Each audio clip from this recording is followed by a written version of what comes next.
गुप्तकाशी से लेकर गौरीकुंड तक होगा सर्वे। संवेदनशील इलाकों से हटाए जाएंगे होटल और ढाबे। चौथे दिन भी गौरीकुंड में लापता लोगों की तलाश जारी। उत्तराखंड में आज भारी बारिश का येलो अलर्ट। मौसम विभाग ने 8 जिलों के लिए किया अलर्ट जारी। पर्वतीय क्षेत्रों में लगातार भूस्खलन से जनजीवन प्रभावित।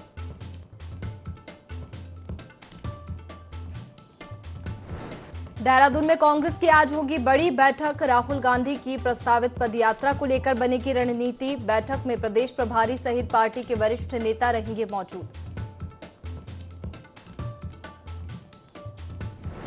मसूरी पहुंचे कैबिनेट मंत्री गणेश जोशी का हुआ भव्य स्वागत। मसूरी को तहसील का दर्जा मिलने पर लोगों ने किया सम्मान। मंत्री बोले, अब मसूरी की जनता को तहसील से कामों के लिए देहरादून के लिए नहीं लगाने पड़ेंगे चक्कर।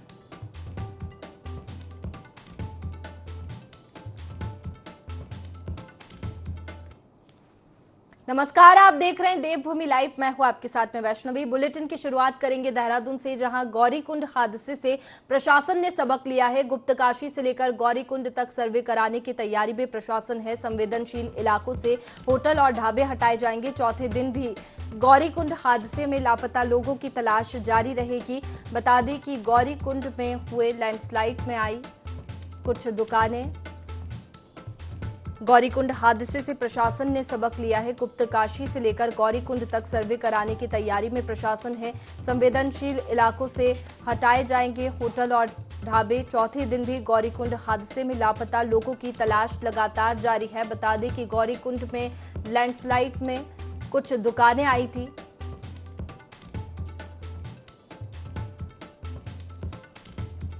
तो गौरीकुंड हादसे से प्रशासन ने सबक लिया है और गुप्तकाशी से लेकर गौरीकुंड तक सर्वे कराने की तैयारी में प्रशासन है। सर्वे किया जाएगा। संवेदनशील इलाकों से होटल और ढाबे हटाए जाएंगे। चौथे दिन भी गौरीकुंड हादसे से लापता लोगों की तलाश लगातार जारी है। गौरीकुंड में लैंडस्लाइड में आई कुछ दुकानें, जिसके बाद में गुप्तकाशी से लेकर गौरीकुंड तक सर्वे होगा और उसके बाद में संवेदनशील इलाकों से होटल और ढाबे हटाए जाएंगे।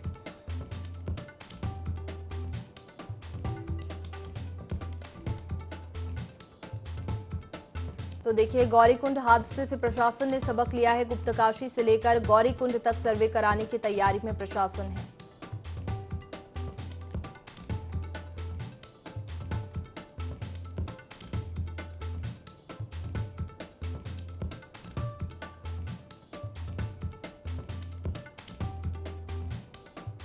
तो देखिए, गुप्तकाशी से लेकर गौरीकुंड तक सर्वे होगा। सर्वे की तैयारी में प्रशासन है। चलिए, इसी पर जानकारी लेंगे। विनय हमारे साथ में सीधे जुड़ गए हैं। विनय, गौरीकुंड हादसे से प्रशासन ने सबक लिया है, इसके बाद में अब सर्वे होगा। क्या प्रक्रिया सर्वे की रहेगी? जी वैष्णवी, देखिए आपको बता दें कि जिस तरह से अभी हाल ही में जो है एक दुखद घटना जो है यहाँ पर गौरीकुंड में हुई थी, जिसमें कि 20 लोग जो है उस दौरान यहाँ से लापता भी हो गए थे, क्योंकि उस दौरान जिस तरीके से भारी बारिश हुई थी, उसके चलते यहाँ पर लैंड स्लाइड हुआ था और उसके चलते काफी दिक्कतों का जो सामना है वहाँ के क्षेत्रवासियों ने भी किया था। तो उसी को देखते हुए जो है इस बार यहाँ पर अगर देखा जाए तो प्रशासन ने यहाँ पर जो ढाबे बने हुए हैं या फिर जो दुकानें बनी हुई है गौरीकुंड से लेकर के गुप्तेश्वर के बीच में, उनको जो है यहाँ से हटाने का जो कार्य है वो यहाँ पर किया जाएगा। साथ ही साथ अब जो यहाँ पर जिस तरीके से ये एक बड़ी घटना यहाँ पर घटित हुई है, इसी को देखते हुए एक बड़ा सबक जो है यहाँ पर प्रशासन को मिला है। हालांकि अभी देखा जाए तो जिस तरीके से गौरीकुंड से लेकर के गुप्तकाशी तक का जो है सर्वे किया जाना है, उसके बाद में जो यहाँ पर संवेदनशील जो इलाके हैं, जो क्षेत्र पड़ते हैं, जो पहाड़ी क्षेत्र है, उसमें भी किस तरीके से जो है प्रशासन, वहाँ का जो प्रशासन होगा वो भी क्या इन सब चीजों को देखते हुए सबक ले पाएगा, ये अभी देखना बाकी रह गया। जी बिल्कुल विनय, इसके साथ ही सर्वे कब से शुरू हो जाएगा? सीएम पुष्कर सिंह धामी ने क्या निर्देश दिए हैं?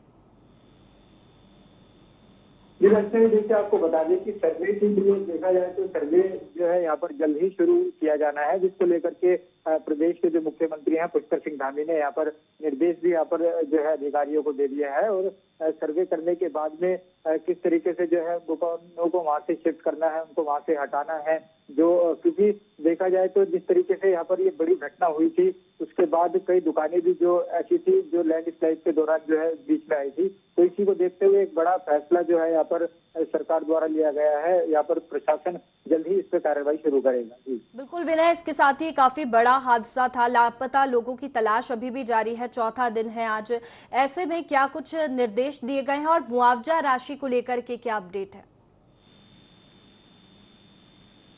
जी वैसे भी देखिए आपको बता दें कि जिस तरह से यहाँ पर 20 लोगों के लापता होने की खबर थी, जिनमें से 3 जो डेड बॉडी थी वो भी यहाँ पर बरामद हो चुकी है। इसके बाद अभी 17 लोगों की जो खोजबीन है वो अभी भी यहाँ पर जारी है। साथ ही अगर मुआवजे की बात करें तो मुआवजा राशि को लेकर के भी जो है सरकार यहाँ पर जो है कार्य कर रही है और जल्द ही मुआवजा राशि जो दी जाएगी उसको लेकर के जो है यहाँ पर सरकार फैसला लेगी। चलिए ठीक है विनय, बहुत शुक्रिया आपका जानकारी के लिए। चलिए आगे बढ़ेंगे। रुड़की में भारी बारिश से जनजीवन अस्त व्यस्त है, क्षेत्र में बाढ़ जैसे हालात बन गए हैं, जिसका निरीक्षण करने पूर्व मुख्यमंत्री हरीश रावत पहुंचे, जहां उन्होंने भगवानपुर इंडस्ट्रियल एरिया, इकबालपुर की इंडस्ट्रियल एरिया समेत बसावा पुराना इंडस्ट्रियल एरिया में जलभराव की स्थिति का जायजा लिया, जहां पानी की निकासी न होने के कारण स्थिति बदहाल है। इसी दौरान उन्होंने कहा कि यदि नालों की सफाई कर दी जाए तो जल निकासी जल्दी हो जाएगी, जिसको लेकर वहां सीटीओ, जिलाधिकारी, ज्वाइंट मजिस्ट्रेट बात कर चुके हैं और जल्द ही पानी की निकासी का काम चालू किया जाएगा।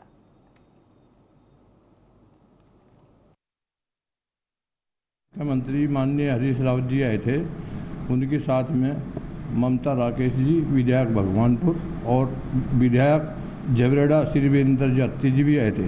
वो बाढ़ निरीक्षण कर रहे थे।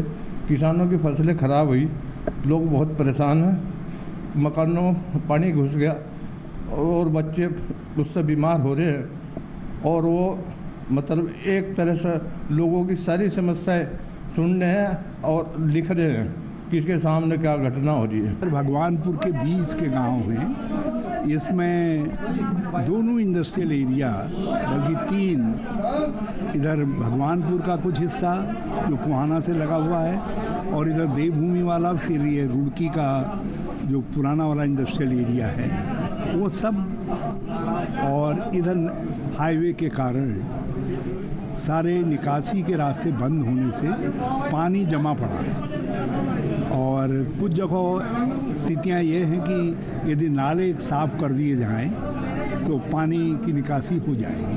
तो हमने इसके विषय में सीडीओ से भी बात की है, जॉइंट मजिस्ट्रेट से, एसडीएम से बातचीत हुई है, विधायक गण की भी उनसे बातचीत हुई है और लोगों की भी बातचीत हुई है। तो हमें उम्मीद है कि 1-2 दिन के अंदर ये कुछ का।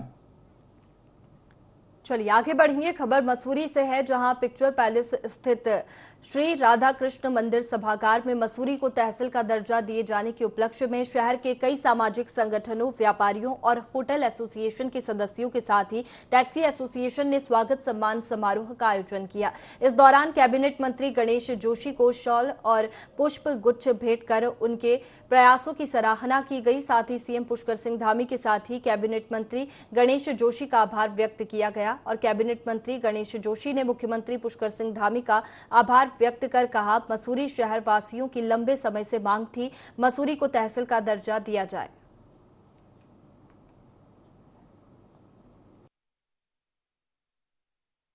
मुख्यमंत्री जी का आभार व्यक्त करता हूं कि मसूरी जनता को जो तोहफा 3 तारीख को आपने कैबिनेट में दिया है, बहुत लंबी समय से यहाँ के लोगों की मांग थी कि मसूरी को तहसील का दर्जा मिले, क्योंकि यहाँ के लोगों को जरा छोटे छोटे से काम के लिए देहरादून जाना पड़ता था और आज 16 पटवारी क्षेत्र, मसूरी शहर व कैंट, इसको मिलाकर ये तहसील बनाई गई है। एसडीएम परमानेंट यहाँ पर बैठेगा, एसडीएम को जॉइंट मजिस्ट्रेट का भी दर्जा दिया गया है, एमडीडीए का, और छोटी छोटी बातों के लिए, क्लेम के लिए हम लोगों को देहरादून नहीं जाना पड़ेगा। मैं दिल की गहराइयों से मुख्यमंत्री जी का आभार व्यक्त करता हूँ। चलिए आगे बढ़ेंगे। लक्सर और खानपुर के 4 बार विधायक रहे कुंवर प्रणव सिंह चैंपियन ने कहा कि उन्होंने अपने कार्यकाल में बाणगंगा और सोलानी नदी पर बांध बनवाया था। इनके अलावा भोगपुर से बालावाली तक 22 किलोमीटर और गंगा नदी पर 18 किलोमीटर का बांध का भी निर्माण कराया जा चुका है, लेकिन उनकी प्रतिवर्ष मरम्मत के बजाय अन्य 2 विधायक इसे नजरअंदाज कर रहे हैं, जिस कारण बांध टूटने से क्षेत्र में भीषण बाढ़ की नौबत आ गई है और क्षेत्रवासियों की फसल बर्बाद हो रही है। उन्होंने सीएम से मांग की है कि सहकारिता के ऋणों के अलावा घरेलू और अन्य बिजली बिलों को माफ किया जाए और किसानों को मुआवजा दिया जाए।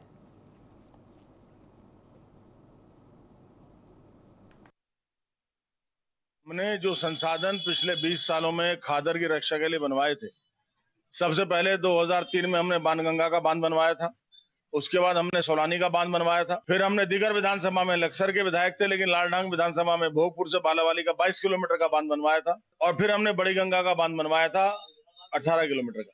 बांध को अनुरक्षण की आवश्यकता होती है हर साल। इनमें जो दरार पड़ जाते हैं उनका भराव होता है, जहाँ से टूट जाते हैं उनकी मरम्मत होती है। लेकिन मेरे बाद जो विधायक बने हैं 2 टर्म उनको मिले, उनके द्वारा कुछ नहीं कराया गया और इदरीचपुर में बांध टूट गया, सोलानी का बांध टूट गया, जिसके फलस्वरूप क्षेत्र में भीषण बाढ़ की विभीषिका आ गई, किसान बर्बाद हो गए, सारी फसलें नष्ट हो गई। मेरी ओर से आदरणीय मुख्यमंत्री से मांग की गई, सहकारिता के जो ऋण हैं उनके ऊपर रोक लगाई जाए और जो मुआवजा निश्चित किया गया है, तो मेरा आग्रह था कि जनहित में 13,000 रुपए प्रति बीघा वो मुआवजा कर दिया जाए। भारतीय क्रिकेट टीम अंडर 19 के पूर्व कप्तान प्रियम गर्ग रुड़की पहुंचे। इस दौरान उनसे मिलने और एक झलक पाने के लिए प्रशंसकों की लाइन लगी रही। उन्होंने कहा कि उत्तराखंड क्रिकेट हब बनता जा रहा है और यहां के युवा क्रिकेट क्षेत्र में मेहनत कर आगे बढ़ रहे हैं। युवा मेहनत कर आगे बढ़े और सफलता का कोई शॉर्टकट नहीं होता।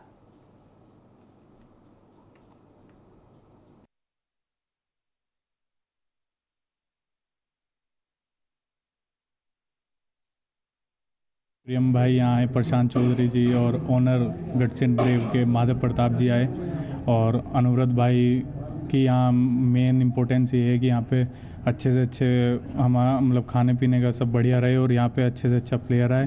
प्रियम भाई ने भी मतलब अकेडमीज़ यहाँ पे पहले भी खेले हैं प्रियम भाई, और देहरादून में बहुत क्रिकेट खेली है इन्होंने, तो इनको भी बहुत अच्छा लगा था और सैंड्रोसो में आगे मतलब बहुत खुश है। मेरा दोस्त है वासु, हम लोग बहुत क्रिकेट खेले हैं साथ में। इसका फ़ोन आया कि मेरे दोस्त है अनुव्रत, उसने एक रेस्टोरेंट खोला है रुड़की में, तो आप लोगों को यहाँ आना होगा। तो वासु मतलब इतना अच्छा दोस्त है हमारा कि हम इसको कभी मना नहीं कर सकते, तो हम आज यहाँ पे आए हैं यहाँ की सुविधा लेने। देखिए क्रिकेट में तो सबसे सिंपल है, आप मेहनत करते रहो। अगर आप मेहनत अच्छे सच्चे मन से मेहनत कर रहे हो तो एक ना एक दिन आपको ज़रूर क्रिकेट कुछ ना कुछ देगी। अगर आप सोच रहे हो कि आप मेहनत नहीं कर रहे हो, आप में टैलेंट है, तो उस चीज़ का कोई फ़ायदा नहीं है। अगर आप में टैलेंट है लेकिन आपको मेहनत भी करनी पड़ेगी, मेहनत का कोई सब्स्टिट्यूट नहीं है, आपको मेहनत करनी ही पड़ेगी। हाँ, मैं वासु भाई के बुलाने पर आया हूँ यहाँ पर, क्योंकि वासु भाई हमारे साथ ही खेले हैं। जिस अकेडमी में प्रैक्टिस करता था वहाँ पर ही करते थे, और मैं हमेशा युवाओं को बोलना चाहता हूँ कि मैं भी खुद एक युवा ही हूँ, कि हार्ड वर्क करें और अपने ऊपर हमेशा बिलीव रखें। हार्ड वर्क में मुझे लगता है कि बिलीव होना बहुत ज़रूरी है, और कोई भी शॉर्टकट नहीं होता लाइफ में। कभी कभी क्या होता है कि हम सोचते हैं कि लाइफ में शॉर्टकट से आगे जा सकते हैं, बट अगर जो अपने ऊपर आपको बिलीव है तो आप हमेशा जो आपके गोल है वो अचीव कर सकते हैं। प्लेयर हैं जो हमारे एक छोटे से शहर में रुड़की में हमारे रेस्टोरेंट में आए हैं, तो काफ़ी अच्छा लगा है। इन्होंने मतलब एंजॉय भी काफ़ी करा, सर्विस भी इनको काफ़ी अच्छी लगी है, और अभी लंच करेंगे साथ में। आई होपफुल कि ये उनको भी अच्छा लगेगा। चलिए आगे बढ़ते हैं। उत्तराखंड के पूर्व मुख्यमंत्री और लोकसभा सांसद डॉक्टर रमेश पोखरियाल निशंक लक्सर में कानून व्यवस्था को लेकर सख्त नजर आए। दरअसल सांसद डॉक्टर रमेश पोखरियाल निशंक एक कार्यक्रम में शिरकत करने के लिए लक्सर पहुंचे थे, जहां एक निजी गेस्ट हाउस में मीडिया कर्मियों से मुखातिब होते हुए उन्होंने बयान दिया कि वह अपने क्षेत्र में कानून व्यवस्था को लेकर कतई समझौता नहीं करेंगे। दादागिरी और गुंडागर्दी करने वालों को कतई बर्दाश्त नहीं किया जाएगा, क्योंकि मौजूदा सरकार गरीबों सहित किसानों और मजदूरों के अलावा आम आदमी की सरकार है। बदमाशों और बेईमानों के अलावा चोरों उचक्कों की रूह कपनी चाहिए। आएंगे कि गुंडागर्दी हो, कौन चाहेगा? कौन आदमी है ऐसा? गुंडागर्दी क्यों होगी? दादागिरी क्यों होगी? ये सरकार आम आदमी की सरकार है, गरीबों की सरकार है, किसानों की सरकार है। मजदूरों की सरकार है, और इसलिए मेरे किसान के साथ, मेरे मजदूर के साथ, मेरे आम व्यक्ति के साथ कोई भी गड़बड़ करेगा उसको बख्शा नहीं जाएगा। और इसलिए मैंने प्रशासन से कहा, मैंने पुलिस प्रशासन हो चाहे हमारे जिला प्रशासन हो, उसको मैंने कहा कि इस जिले में आम आदमी को सुकून मिलना चाहिए, उसमें भरोसा होना चाहिए। मेरे साथ कोई जबरदस्ती कभी गलत करेगा तो पुलिस उसके साथ है, प्रशासन उसके साथ है, सरकार उसके साथ है। और बेईमान, बदमाश, डकैत, चोर और उच्चों की रूह कांपनी चाहिए। यदि हमने कुछ भी गड़बड़ कर दिया तो हमको जमीन के नीचे भी छोड़ा नहीं जाएगा।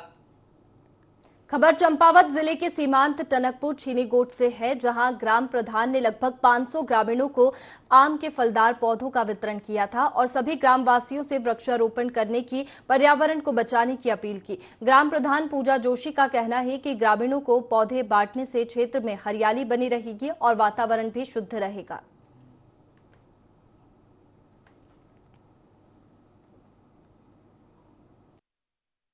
ग्रामसभा में करीब 1500 आम के पेड़ों का वितरण किया गया है, जिसमें 400 से 500 परिवारों को ये पेड़ वितरण किए गए हैं और ग्राम पंचायत द्वारा ये पेड़ वितरण किए गए हैं।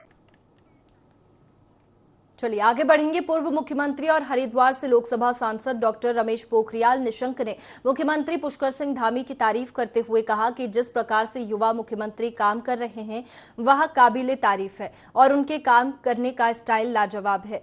हिमालयी राज्यों में मानसून सीजन के दौरान काम करना सबसे बड़ी चुनौती होती है और ऐसे में मुख्यमंत्री पुष्कर सिंह धामी दिन रात राज्य के विकास के लिए समर्पित होकर काम कर रहे हैं।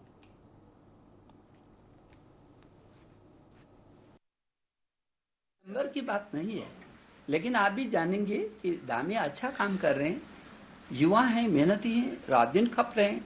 जो भी अब ये हिमालय के राज्य हैं, चुनौती भरे राज्य रहते हैं। मैं भी इस राज्य का मुख्यमंत्री रहा हूँ, मैं जानता हूँ कि कितनी कठिनाइयां रहती हैं। हर कदम पर, हर दिन, हर क्षण, कौन सा क्षण अब तैयार रहता है मन की, न जाने क्या सूचना मिलने को होने वाली होगी। तो ऐसी स्थिति में धामी ने बहुत ताकत के साथ काम किया है, रिजल्ट भी दिया है, रिजल्ट दे भी रहे हैं और अच्छा काम कर रहे हैं। आप भी सराहना करते हैं, वो कर ही रहे होंगे। मैं समझता हूं कि धामी ने अच्छा काम किया है, निश्चित रूप में अच्छा काम कर रहे हैं। हरिद्वार में इन दिनों एक वीडियो तेजी से वायरल हो रहा है, जिसमें विधिक माप विभाग के कर्मचारी कुछ लोगों के साथ ऑफिस में शराब पीते हुए नजर आ रहे हैं, साथ ही अश्लील बातें भी कर रहे हैं। इतना ही नहीं, जब उन्होंने किसी को देखा तो टेबल पर रखे जाम को छुपाने लगे। हालांकि वीडियो वायरल होने के बाद वरिष्ठ निरीक्षक ने बताया कि उनके संज्ञान में ऐसी कोई वीडियो नहीं है और न ही उनके ऑफिस में ऐसा कोई काम किया जाता है।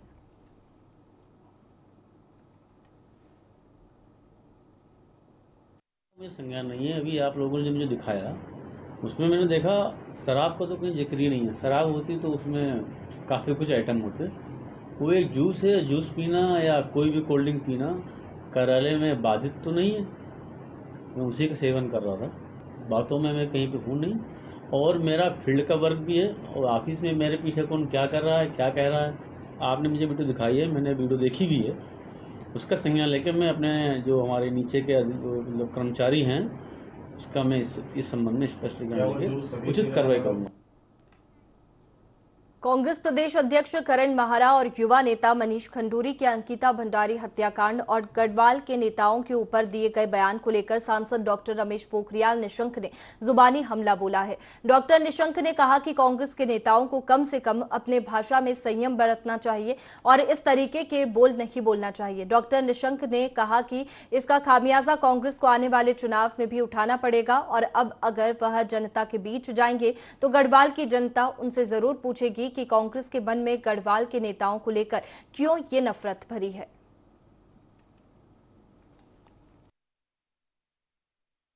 चीज को जबरदस्ती इस तरीके से मुद्दा बनाना और उसके बाद भी कितने खराब भाषा का प्रयोग करना, ये कम से कम राजनीतिक क्षेत्र के लोगों को शोभा नहीं देता और कांग्रेस को इसकी भी कीमत चुकानी पड़ेगी।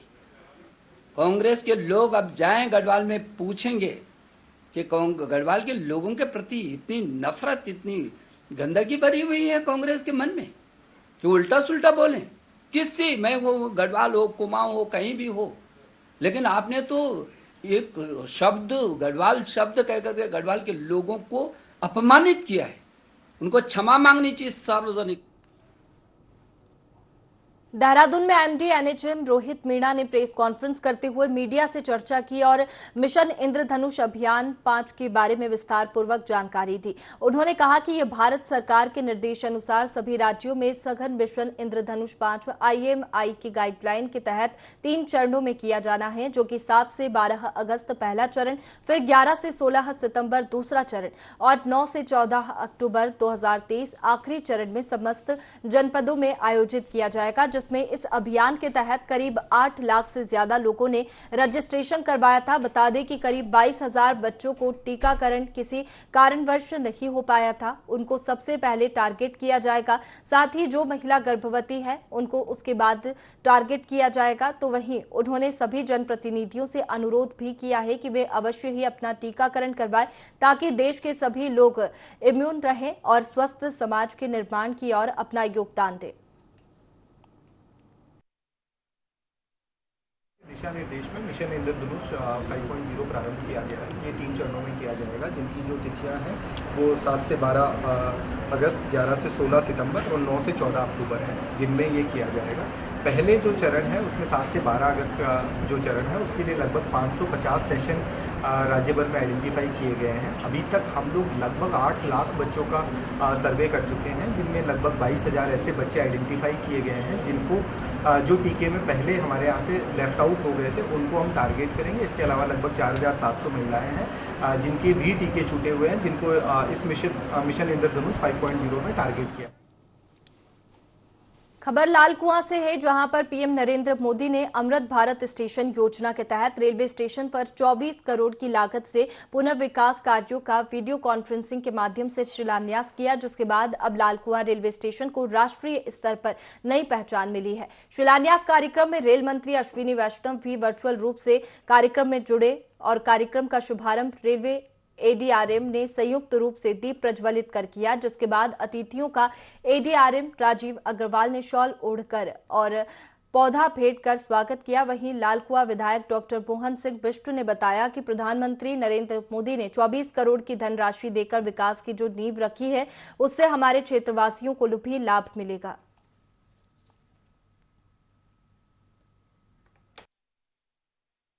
किसी ने सोचा तक नहीं होगा कि इस तरह से छोटे छोटे कस्बों में भी हमारे जो स्टेशन है उनका कायाकल्प होगा। ये अंतर्राष्ट्रीय मानकों के आधार पर अब हमारी ये स्टेशन तैयार होंगे। जैसे लालकुआं बहुत छोटा स्टेशन था, आज इसका कायाकल्प हो रहा है। जो इंटरनेशनल मानक है, जो लंदन का है, जो अमेरिका का है, जो हमारे चाइना का होगा या हमारे जापान का होगा, फ्रांस का होगा, इटली का होगा, बड़े देशों का वही मानक आज हमारे यहाँ पर लगाए जा रहे हैं। उनका श्री गणेश हो गया है, कुछ दिनों में बन के ये तैयार हो जाएगा। ये भी 508 स्टेशन की पहली खेप है और भी कई सारे इसी तरह से होने हैं। अमृत भारत स्टेशन योजना के अंतर्गत जो देश के विभिन्न भागों से रेलवे स्टेशन चुने गए हैं, उसमें लालकुआं रेलवे स्टेशन में भी इस देश के माननीय प्रधानमंत्री आदरणीय मोदी जी के विजन के अनुरूप इन स्टेशनों के कायाकल्प का, इनके विस्तारीकरण का, इनके सुदृढ़ीकरण का कार्य किया जा रहा है, जिसमें लालकुआं स्टेशन का भी लगभग 24 करोड़ रुपए की लागत से यहाँ पर विस्तारीकरण की योजना है।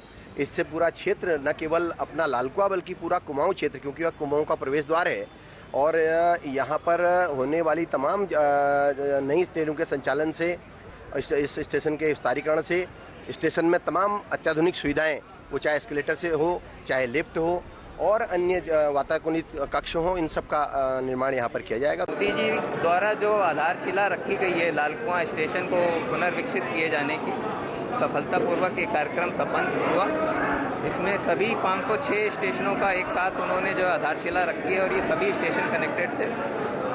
इस योजना में लालकुआं के लिए जो सुविधाएं बढ़ाई जा रही हैं, बहुत ही वृहद स्तर पर ये सुविधाएं दी जा रही हैं। हर प्लेटफॉर्म पर एस्केलेटर स्वचालित सीढ़ी हमारे बुजुर्गों के लिए, दिव्यांगजनों के लिए या फिर जो कमज़ोर लोग हैं, इतनी सीढ़ियां जो चढ़ने में उनको परेशानी होती है। हर प्लेटफॉर्म पर इस प्रकार की स्वचालित सीढ़ी और लिफ्ट का प्रावधान किया गया। स्टेशन को ऐसा सुंदर बनाया जा रहा है कि लोग आकर्षित होंगे और पर्यटन को अवश्य। जोशीमठ क्षेत्र की दुरुस्त चिनाब घाटी के मेजबान गांव थेंग में देर रात नौला तोक में बादल फटने के कारण भारी नुकसान हुआ है। ग्राम प्रधान थेंग महावीर सिंह पवार ने बताया कि बादल फटने से पुष्कर सिंह नेगी की गौशाला पूर्ण रूप से क्षतिग्रस्त हो गई और मलबे के साथ बह गई।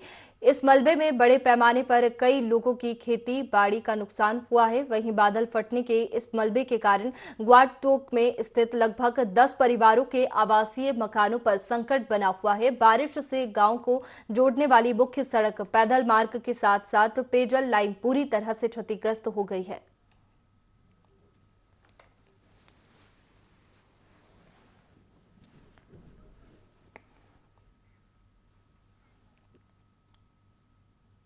फिलहाल देवभूमि लाइव में इतना ही। आप बने रखिए IND 24 पर। नमस्कार।